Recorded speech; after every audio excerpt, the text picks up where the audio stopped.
երբ որ աղոտ կանես,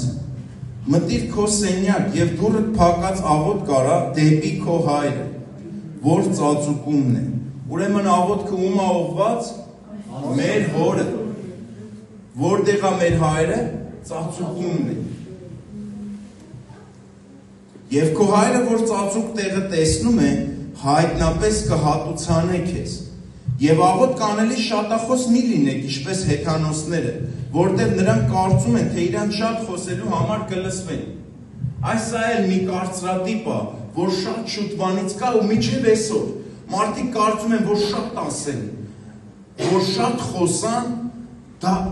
դրա համար կլսվեն, դա սուտ է ժողովուրդ։ Մենք չենք լսվում մեր շատ խոսալու համար,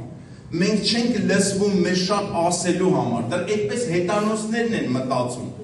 Գիտեք, մենք երբ ենք լսվում մեր աստվածապաշտության համար։ Ես հեսա քիչ հետո կկարդամ այդ հատվածը, բերեք հիմա կարդամ անցնեմ առաջ։ Եբրայեցիների 5-րդ գլուխ